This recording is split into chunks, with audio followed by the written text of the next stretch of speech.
0. Só que com 3. Mas caramba, os R e J's aqui, todos são quem? Então a expressão do U inicial tem 1 sobre L. Na expressão do U final, é equilátero de novo com L'. Então tem 1 sobre L'. Mas L' é F vezes L. Então, direto verdadeira. Ou seja, foi a maneira mais simples. Eu tinha uma questão mais complicada aqui, que pegava essa carga, levava para não sei aonde, começava com os ossos, e o cara aí teria que fazer Q1, Q2, Q1, Q3, Q2, Q3. Uma situação simples, mas era mais demorada. Aí eu botei essa mais simples. Tudo que precisava saber é que energia vai ao inverso da distância entre cada par. E aqui a distância é a mesma entre todos os pares. E depois passou para uma outra distância, que era F vezes aquele cara. Então, essa era a verdadeira. Ok? Mas era uma aplicação dessa fórmula que está aqui. Você acertou no chute, mais ou menos, ou você botou dois? Só que você fez os pares todos, né? Que foi vendo aqui. Eu vi que dependia da distância. Mas você já percebeu isso que eu estou falando. Era esse, foi um chute, mas... Era esse o objetivo da questão. Era cobrar isso sem gastar tempo de ninguém. Então o cara entendeu que fórmula tinha que usar, quem entrava onde. Início e fim. Perfeito. É esse estilo de questão que eu quero. Uma coisa conceitual, o cara saiba, às vezes, usar uma fórmula, mas bem rapidamente. Tá legal? Então essa era a verdadeira. Depois, quanto maior a capacitância, essa questão eu fiz em sala. Tá? Pegue um caderno, ela está feita em sala. Foi quando eu falei assim, vamos começar a interpretar a capacitância. Então deixa eu ler aqui e a gente faz. Quanto maior a capacitância de um capacitor, maior será a variação na direção, na diferença de potencial entre suas placas, causada por uma dada variação de carga nas placas. Então, o que eu estou dizendo é o seguinte: eu tinha lá um capacitor, carga Q menos P, aí eu vario, pego o dQ daqui e boto aqui, variei o dQ. E esse sistema tem uma capacitância C. Tudo que eu queria aqui era perguntar qual era a variação de potencial. Né? Então, tudo que eu queria era ver se vocês sabiam interpretar essa fórmula. Eu falei, olha, gente, eu dei tão pouco matéria de capacitor, o que vai cair não tem como ser diferente do que essa fórmula. Então, olhem para essa fórmula, variem a carga de quanto variou a diferença de potencial. Esse cara é constante, ele é uma constante que é uma característica do sistema, da geometria. A gente até calculou por caso plano. Então, quanto mais dado o delta Q, quanto maior for a capacitância, menor é o delta V. Eu até falei por isso que a Terra tem uma capacitância muito grande, serve como para a gente aterrar, pode fluir carga para a Terra ou da Terra, e não valia isso, porque esse cara é muito, muito grande. Entendeu? Então eu estava cobrando exatamente, eu fiz em sala esse problema. E cobrava direto a fórmula QCV, ou V, Q sobre C. Então ela era falsa, porque aqui dizia o contrário, não é isso? Quanto maior, maior será. Não, menor será. Tá bem? Então, repito, insisto, essa é uma questão simples, mas que exige um conhecimento conceitual do cara. Então é isso que eu quero. O cara saber o que significa uma capacitância. Então, é uma questão que o cara sabe, ele faz em 1 minuto, que é o tempo de ler, desenhar. Esse texto é pequeno, né? Essa tem 2 linhas. Isso é questão de sabe e faz em 1 minuto. Não sabe, aí não quer. Tá certo? E a questão final foi uma questão que eu pedi para vocês fazerem em casa. Botei exercícios, calcule a força de uma placa na outra. Não foi? Pedi. Acertou? Pô, estava todo feliz assim. Bom, e era o seguinte, era calcular a força, o módulo só da força entre uma placa e outra. Então você tem lá uma placa, estou desprezando esse bordo, falei para vocês que sempre vai aparecer placa ou isso, aquilo, sigma como se fosse um sigma uniforme. Eu quero a força de uma placa para outra. Aqui tem duas maneiras para fazer. Uma, usando aquela coisa meio complicada da força por unidade de área sobre cada elemento, que era sigma 2 sobre 2 epsilon 0, e chapéu, não sei o quê. Eu até andei passando exercício com isso, de hemisfério sul, norte e tal. Ou, nesse caso, era bem direto, que é o seguinte: a força sobre essa placa, devido a outra, é pegar a força sobre cada pedacinho. Bem, força sobre cada pedacinho é pegar o campo de cada elemento e multiplicar pela carga daquele. Mas o campo da outra placa, ele é campo que uniforme, certo? Então, a força sobre esse elemento é campo a carga desse elemento. Sobre esse é campo que é o mesmo, sobre a carga desse elemento. Sobre esse é campo que é o mesmo. Caramba, é campo dessa carga da outra. Porque nesse caso é campo uniforme. Então, qual é o campo gerado por essa placa aqui? É aquele sigma só dessa placa, tá? Sobre 2 epsilon 0.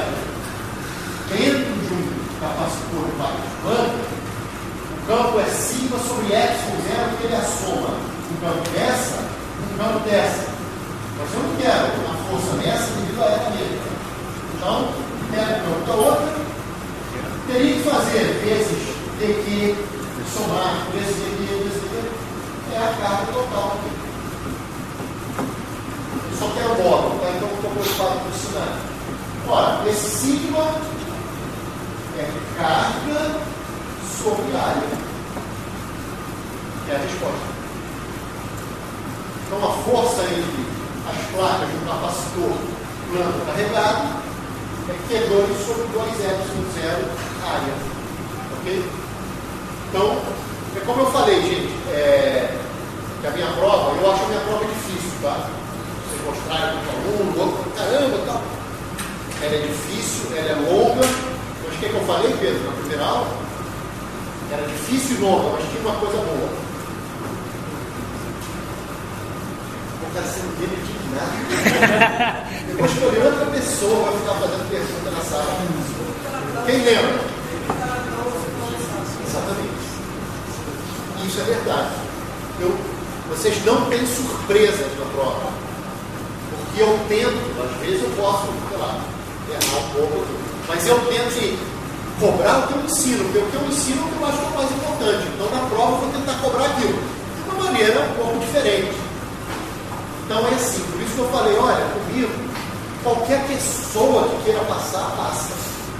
Agora, querer passar significa estudar bastante de uma maneira correta. Às vezes o cara estuda bastante de uma maneira inadequada, tá certo?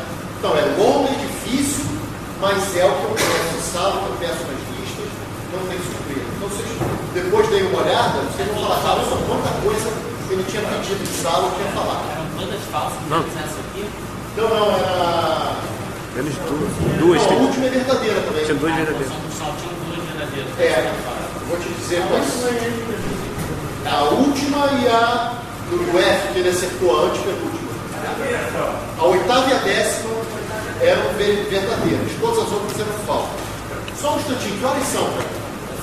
10 para 15 para meio-dia? Gente, deixa eu discutir, porque a aula que vem tem que ser... Eu queria, pelo menos, avançar o máximo hoje, porque hoje eu ia fazer a prova toda e dar bastante matéria. Eu não consegui nem a prova toda. Então vamos dar uma utilizada, eu prometo que meio-dia eu acabo. Me dê 15 minutos hoje.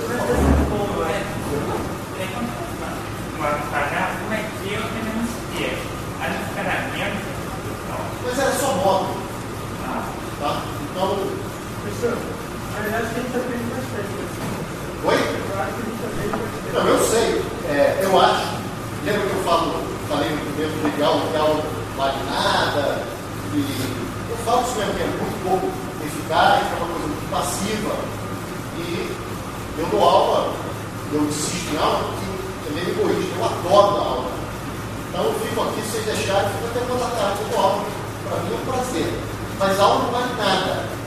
É certo, o cara que estuda isso e aquilo. No entanto, a discussão da prova vale. Por quê? Por conta daquilo que a gente discutiu. Você falou, a prova é um momento para aprender. Eu falei, não é um momento para aprender, embora você aprenda muito, porque você batalhou aquele tempo todo. Aí sim, a discussão da prova é sensacional. Então, essa aula é muito produtiva. Hoje você está aprendendo muito. Por quê? Porque durante a prova vocês estudaram muito. O que vocês tinham que fazer cada semana era como se fossem essas 2 horas de intenso raciocínio, que é como vocês ficam numa prova. Se vocês fizessem isso durante 2 horas por semana, era 10 na prova. Que rende demais. Em vez de assistir aula, pega aí, quem for muito mal na prova, calcula o número de horas que ficou aqui. Vai falar, cara, eu fiquei já, sei lá, já deu 12 aulas, 14 aulas. Já fiquei lá 24 horas, 26 horas assistindo, tirei 1,5 na prova. Caramba, será que em 26 horas você não consegue estudar sozinho? Em 10 horas dá para estudar, tirar 10 e ficar 16 horas na praia. Então, aula não adianta. Eu estou falando sério, cara. É que o aluno vem, ele fica com medo, não vou faltar aula, vou perder matéria. Cara, estuda meia hora, rende muito mais do que 2 horas aqui. Agora, se o cara vem e estudou, vai tirar dúvida, participar, fazer pergunta, aí a aula começa a ser eficiente para aquele cara. E essa aula, por isso que eu sempre estudo prova. É uma aula que eu queria dar mais coisa, mas eu acho que é uma das aulas mais produtivas. É a aula que vem logo depois da prova. Isso é verdade. Vamos só seguir mais um pouquinho e prometo que agora eu faço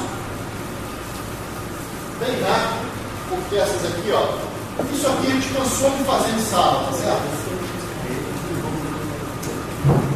Terminha positivo, menos telinha, que é positivo, menos Q. Olha, como é que é o campo desse dipolo no plano mediatriz aqui, no plano horizontal aqui? Aponta sempre para baixo, tá certo? É perpendicular, nós já mostramos isso. Então, qual é a força sobre essa carga? Não é carga desse campo? Para baixo. Qual é a força sobre essa carga? Carga desse campo? Para cima. O campo é mais fraco ou mais forte? Mais fraco. Resultante? Para baixo. Esse cara deveria girar assim ou assim? Anti-horário. Anti-horário. E tem força no mesmo sentido no chapéu e sentido anti-horário. Gente, não tem que fazer conta nenhuma. Agora, o que teve que saber aqui? Um monte de coisa bacana. Campo de um dipolo. Caramba, como insistir em dipolo? Falei de molécula, falei de coração, falei de tudo. Dipolo. Tinha que saber esse campo de dipolo. Depois, tinha que saber que força é Q vezes zero. Isso é básico de definição de campo. Q vezes zero é Q vezes zero. O resto é somar vetor e ver o giro, se é para cá ou para lá. Então, repito. Eu vou insistir nesse tipo de questão, que exige um conhecimento, um raciocínio e conta zero. Deixa as contas para a parte discursiva, tá bem?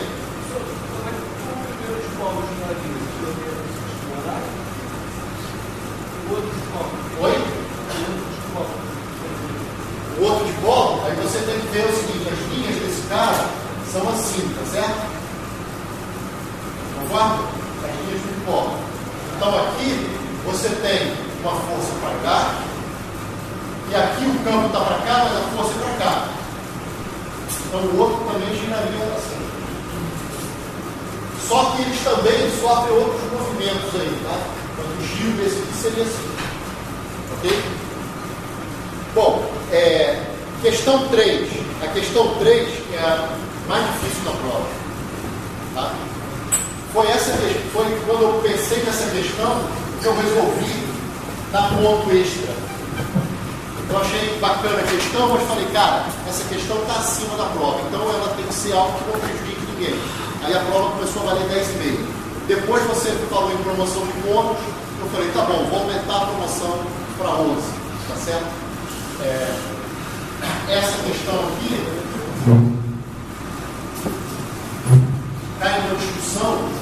falei que tinha a ver com teoremas de existência e unicidade, para você pensar numa possibilidade de solução, e se aquela é única, ela é a solução.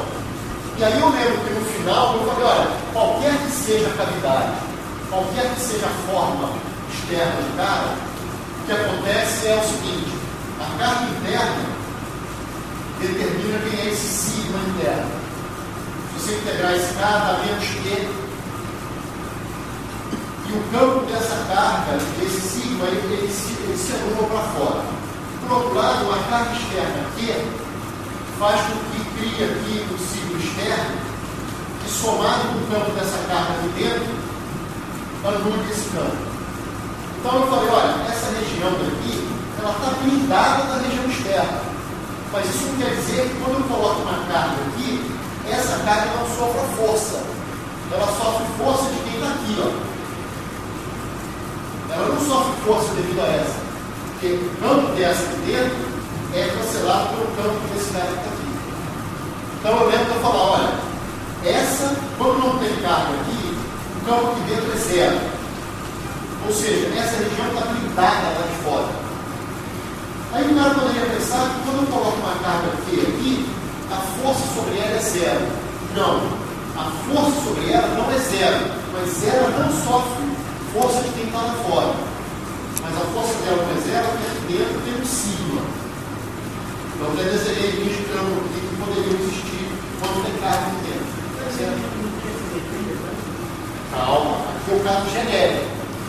Então, como aqui é esférico, aqui também é esférico, tá? Essa carga ela vai criar um sigma aqui. Só que esse sigma, ele vai ser um sigma uniforme. Esse sigma interno é um sigma uniforme. Por quê? Para poder anular para fora o campo dessa carga. E esse sigma uniforme é de tal maneira que, quando você integrá-lo, aqui tem que ter uma carga igual a quanto? Menos que. Tá bom? Isso por lei de Gauss. Aqui fora tem a carga aqui zero. Agora, esse condutor, qual era a carga total dele? Era menos que. Mas esse menos que já está todo aqui. Então, quanto sobra para ficar lá fora? Nada. Então, sigma, perdão. A carga aqui fora é zero. A carga é total. Mas o sigma externo não é zero. A integral dele é zero. Tá bom? Bom, e as forças? Força nessa é somente devido a essas daqui. Mas essa é zero. E força nessa é somente devido a essas daqui. Porém, embora a carga total seja zero aqui fora, o sigma total não é zero. O sigma de cada ponto não é zero. Então vai existir uma força sobre essa carga, causada por esse sigma daqui. Então era Fq igual a zero e o F do Q0 lá diferente de zero. Mas essa questão eu considero extremamente difícil. Por isso que ela veio como um ponto. Tá? Eu nunca cobraria essa questão, registra aí, cara. Eu nunca cobraria essa questão numa prova valendo 10. Nunca. Ela é a mais, acima do que a gente quer. Mas foi um desafio e um emprego para quem. Então aí tem E para terminar, a gente discute o resto só para a quarta questão. A quarta questão era para ser múltipla escolha, e era só para vocês saberem o seguinte: na membrana, aqui está dentro da célula, aqui é dentro da célula e aqui é fora. Eu avisei, eu informei que aqui era mais e aqui era menos, tá certo? E aqui eu disse que era negativo, era menos 70. E a gente era para considerar dois caminhos infinitos, então o campo aqui dentro é uniforme. Era só para vocês saberem fazer a continha de que campo vezes a distância dá um V. E logo que, como o campo está para cá, como aqui o potencial é mais baixo que esse, a saber que o campo, se o potencial fora é maior do que dentro, as linhas estão de fora para dentro. Aqui, ó.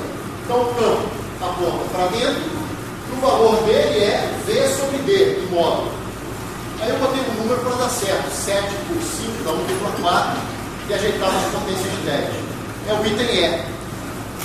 Quer dizer, na múltipla escolha seria o item E, certo? Virou meio de demonstração, aí virou discursiva, né? Eu corrigi pontuando 0,3, 0,4, mas o ideal é que tivesse sido. Eu vou fazer as outras duas na aula que vem, mas, só para fazer um comentário, cara, eu fiz em sala o campo de uma esfera uniforme, dentro e fora. Depois eu falei assim, uma variação disso para a prova pode ser um rho dependendo do R. Aí eu peguei e fiz em sala de novo, um rho igual a alfa R. Eu fiz essa em sala. E na prova eu pedi botando um quadrado. Então uma boa parte dessa questão, que era calcular a carga da esfera no campo dentro e fora, pode ser praticamente o que eu fiz em sala. O que tinha de novidade? Fazer a força com outro objeto extenso. Ora, tendo um campo, não precisa calcular de novo, tendo um campo, calcula a força no dq aqui. É dq vezes campo. Integra na asta. Acabou. Era uma integral bem trivial, que era a integral de 1 sobre x2. E dá menos 1 sobre x. E o último item era pegar essa distância e ficar bem grande em relação ao tamanho da haste e tudo mais. Ora, como todo mundo é carregado, isso tem que dar o quê? Força coulombiana. Então vocês já sabiam a resposta que queriam obter. Até uma maneira de corrigir a conta, caso não encontrasse. Ok? Então a gente faz a aula que vem. E o disco, a mesma coisa. Nós fizemos o disco em sala e na prova eu pedi um disco furado. Caramba, é a mesma conta, só que na hora de integrar entre 0 e R, foi entre A e B. A mesma conta. Depois algumas perguntinhas. Como é que calcula o campo? Tinha que tomar uma derivada. Como é que vira disco? Para ver se vocês sabem olhar para o resultado e interpretar e matematicamente recuperar resultados.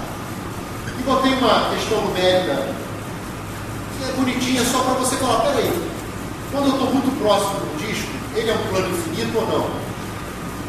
Qual plano infinito ele é quando eu tiver a 1/10 de distância ou a... Eu botei 3/4, que ele vai estar longe de ser um plano infinito, só porque 3/4 dava um quadrado perfeito, né? 3, 4, 5 dados e tal, para o número dar bonitinho.